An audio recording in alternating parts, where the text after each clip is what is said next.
لا الہ تیری شان یا وحدہ، لا الہ تیری شان یا وحدہ۔ ایک بڑی برکتوں والا، رحمتوں والا، مغفرتوں والا مہینہ آنے والا ہے، اور یہ پروگرام بھی اسی لیے منعقد کیا گیا ہے۔ رمضان المبارک سے پہلے رمضان المبارک کی ہم تیاری کر لیں۔ اللہ کے نبی صلی اللہ علیہ وسلم نے رمضان المبارک سے پہلے رمضان المبارک تک زندگی کی مہلت اللہ سے مانگی ہے۔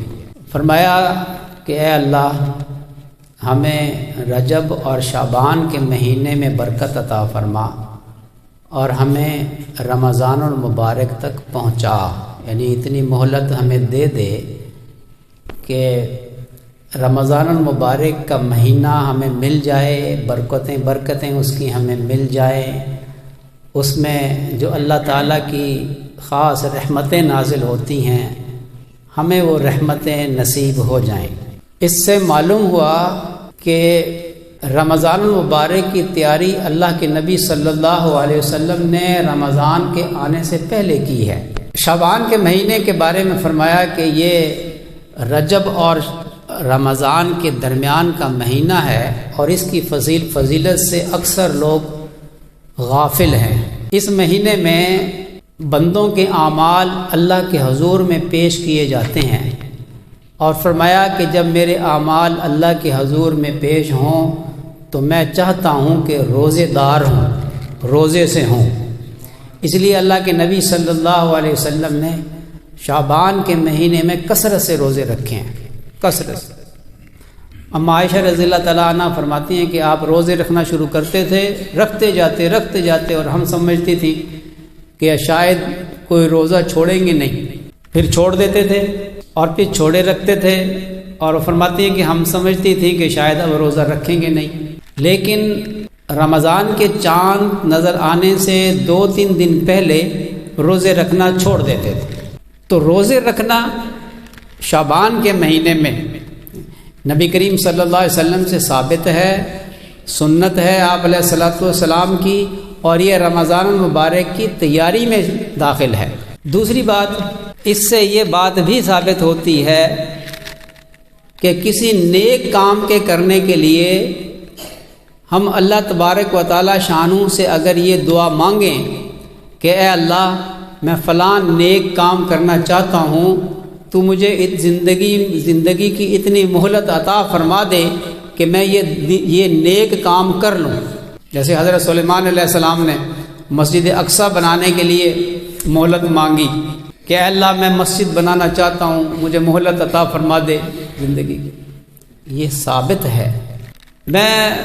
آپ جانتے ہیں، آپ کے پاس میں حاضری دیتا رہتا ہوں، مروجہ تقریر کرنے کا تو میرا مزاج نہیں، میں گفتگو کرتا ہوں حاضرین سے کہ ہماری زندگی اللہ کے حکم کے مطابق، اللہ کے نبی صلی اللہ علیہ وسلم کے طریقے کے مطابق ڈھل جائے، ہم سے گناہ چھوٹ جائیں۔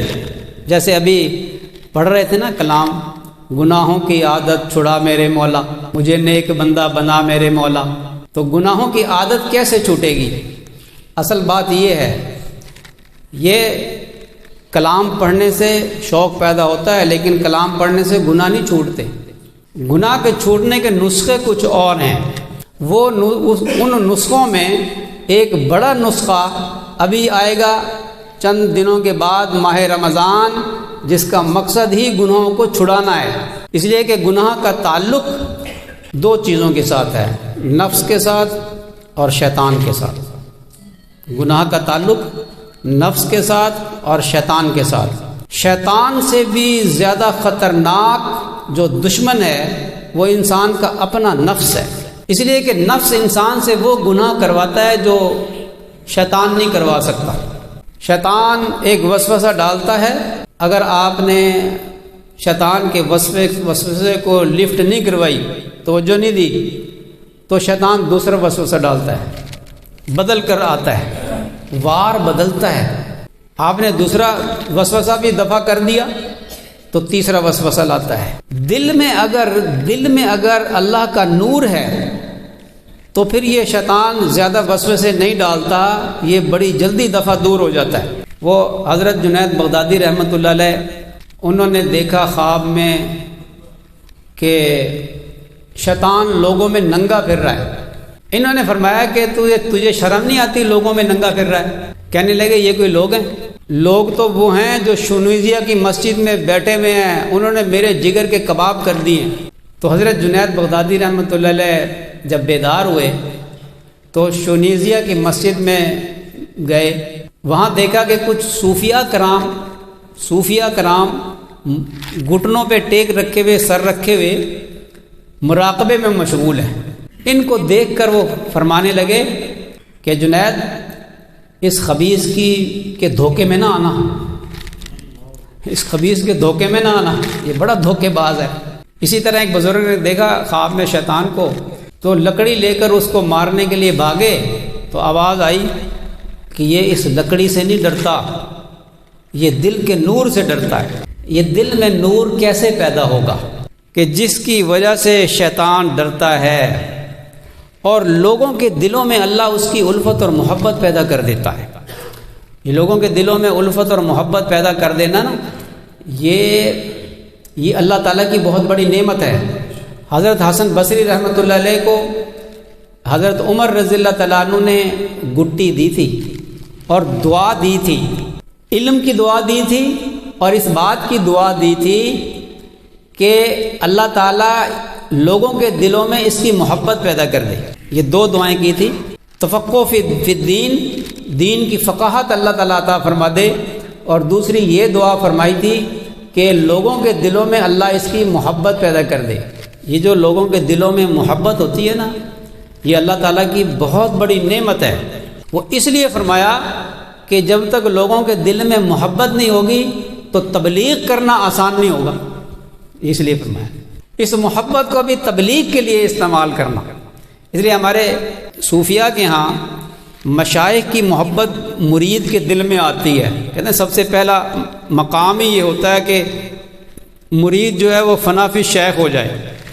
اس کے پیچھے حکمت یہی ہوتی ہے کہ جب شیخ کی محبت دل میں ہوگی تو شیخ کی اطاعت کرنا آسان ہوگا، اور شیخ کی اطاعت کرنا آسان ہوگا تو شیخ نے تو دین ہی پر چلانا ہے، سنتوں پر چلانا ہے، تو دین پر چلنا آسان ہو جائے گا۔ تو بات دوسری طرف نہ چلی جائے، دل میں یہ نور کیسے پیدا ہوگا کہ جس نور کے پیدا ہونے سے شیطان خبیث ڈرتا ہے اور مومنین کے دلوں میں اس کی محبت پیدا ہوتی ہے۔ یہ اصل بات ہے۔ ایک بات نمبر 2، نفس انسان کا گناہوں پر ابھارتا ہے۔ فرق کیا ہے؟ شیطان تو وسوسے ڈالتا ہے پھر بدل کر لاتا ہے، وسوسے بڑی نیکی سے چھوٹی نیکی کی طرف لے جاتا ہے، پھر چھوٹی نیکی سے بھی ہٹاتا ہے۔ یہ تو ہے طریقہ واردات شیطان کا۔ نفس جو اس سے بھی خطرناک ہے، وہ کیا کرتا ہے؟ وہ ایک گناہ پر اصرار کرتا ہے۔ یہ ہے خطرناک بات۔ ان النفس لامارۃ بالسوء، گناہ پر اصرار کرتا ہے، حکم کرتا ہے یہ کرنا ہے، یہ کرنا ہے، کچھ ہو جائے۔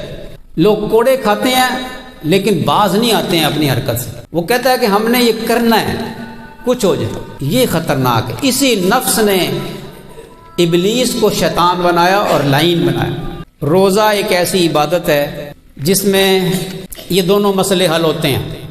شیطان کے بارے میں فرمایا اسے قید کر دیا جاتا ہے، اور نفس کے بارے میں فرمایا کہ جب انسان بھوکا پیاسا رہتا ہے اور بیوی سے ملنا چھوڑ دیتا ہے، یہ حلال کو بھی چھوڑ دیتا ہے اللہ کے حکم سمجھ کر، تو نفس اس کا کمزور ہوتا ہے۔ جب نفس کمزور ہوتا ہے اور پھر 1 مہینہ مسلسل اس کی مشق کرتا ہے، بھوکا پیاسا رہ کر اور صحبت سے بچ کر گزارتا ہے، تو 1 مہینے میں یہ خاصیت ہے کہ انسان اگر 1 مہینہ تک یہ مجاہدہ کر لے تو اللہ تبارک و تعالی شانہ اس کے نفس کے اندر اتنی استعداد پیدا فرما دیتے ہیں کہ یہ نفس جو ہے یہ شریعت کے تابع ہو جاتا ہے۔ یہ خواہش نفس، حدیث شریف میں آتا ہے کہ تم اس وقت تک مومن نہیں ہو سکتے جب تک تمہاری خواہشات اس دین کے تابع نہ ہو جائیں جسے میں لے کر آیا۔ تو خواہشات نفس کو کنٹرول کرنا یہ روزے کے اندر تاثیر ہے۔